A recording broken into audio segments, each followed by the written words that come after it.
Hey there, welcome. I'm Belle. This is another video, and today I have for you guys some super simple and easy tips on how to get your students' attention, because I know that it's been really hard, especially with some schools online still, and other schools are going back to offline classes.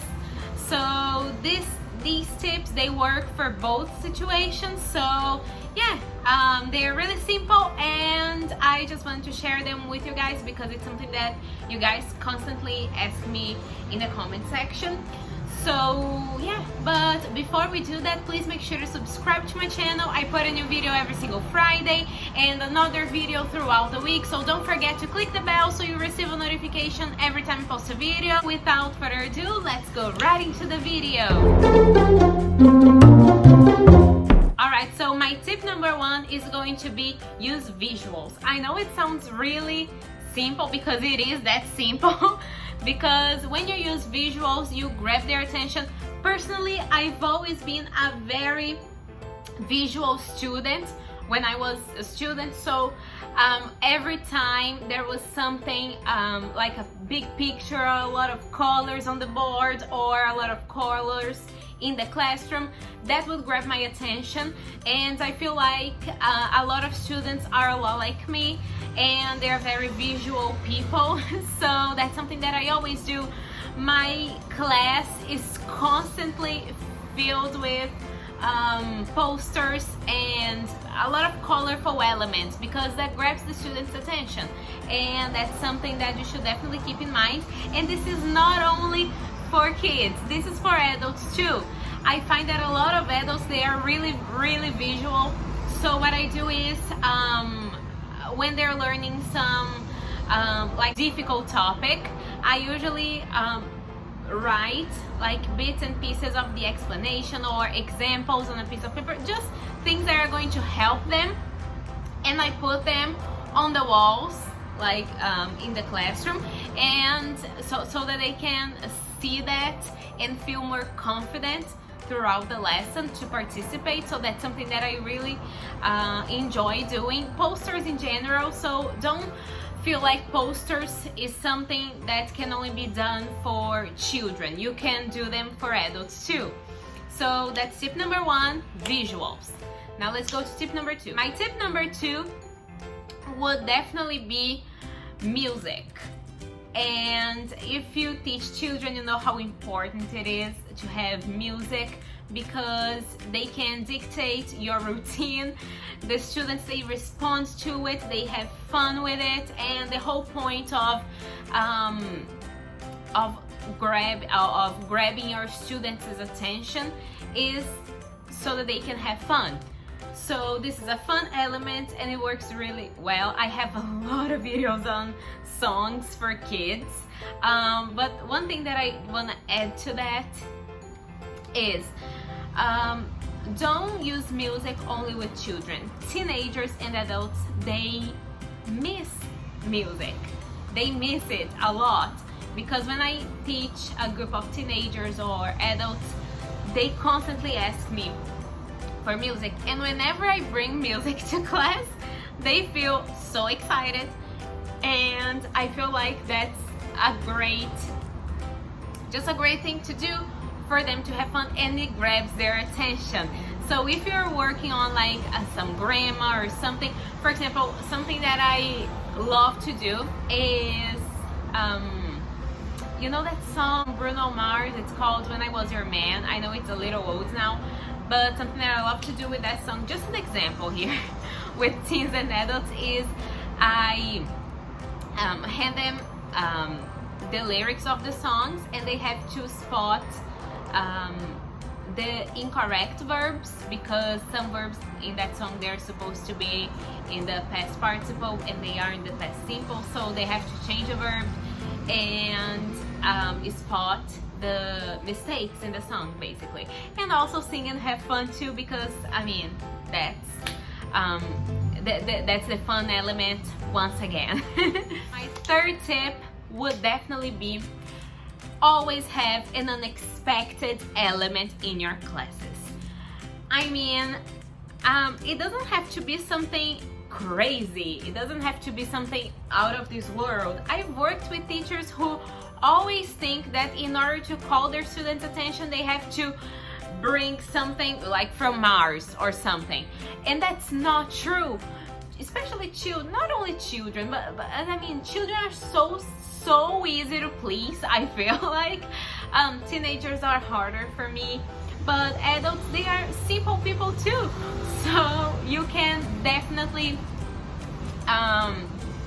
bring something different with my toddlers and kids. And I always tell them that it's game time. So whenever I say, okay, now it's game time, they know it's the unexpected part of the lesson, because they don't know what it is. They just know that it's like a game. Sometimes it's not even that game. I just gamify something and transform that activity into something more fun for them. So it's what I mean is, have a part of your lesson that the students are going to be looking forward to. That's really fun to do in the classroom. They really start looking forward to it, but it has to be fun. I mean, I call it game time, so it has to be fun. It has to be something that they really enjoy. Don't call it a game and expect them to believe that a writing task is a game, because it's not. So actually do provide fun activities for that moment. It doesn't have to be something crazy, just a simple game, but they know that every lesson is gonna have a game, and that's definitely something to look forward to. My fourth tip is use Realia whenever you can. Children love Realia. They love it very, very much. So whenever you bring something that's part of their reality, it's just wonderful. So because it shows them that that object has a lot more meaning than they thought. So that teaches them a lot. But I feel like whenever you bring Realia to a teenage class or an adult class, it has a lot of value as well, because they look at it and they will remember. So because if you give examples like using a pencil, or using school materials, or using, I don't know, toilet paper and paper clips, something like that, if you use those things, whenever they look at those things, they will remember your explanation, they will remember your examples. Whereas if you use something that's not part of the reality, like what are the odds that they're gonna see that object or that thing that you use that it's not very useful for them, what are the odds that they're going to look at that and remember your explanation? They're not even gonna find that object in their real lives. So that's what I mean. So always bring Realia. Realia is meaningful, and when you teach someone, doesn't matter if it's a child, a teenager, or an adult, they need meaningful things to remember it. So bring Realia, because they are going to constantly look at that object and remember your explanation, remember your example, remember what they're supposed to remember. So Realia, that's really nice. So number 5, it's not even, I mean, I guess it's more of a personal tip. So my tip number 5 would be, don't feel like you have to please everyone, because I mean, for example, there are some groups that I have that are amazing, incredible, and all of them are really engaged and really committed students, and I love them all. When the classes are amazing, nothing goes wrong. But there are always those groups that have like that one student who, like, really doesn't matter what you do, they're never gonna be pleased. there's always that student. So don't feel bad for that. It's normal, it's okay. Don't feel bad. So do your best. So my tip number 5 is do your best, and if you don't please every single student, it's okay. It's okay. You're a teacher, you're a human being. You're never gonna please everyone. So if you're doing your best, if you're giving 100%, you're planning your lessons, you see that most of your students are having fun, you're pleasing their parents, you're pleasing everyone, but there's always one student, maybe one parent is never pleased. I mean, you're gonna try your best, but don't feel too bad about it, because you're a human being, and it's okay. It's okay. We're never gonna please every single person in the world, so that's fine. That's completely fine. Don't feel bad for it.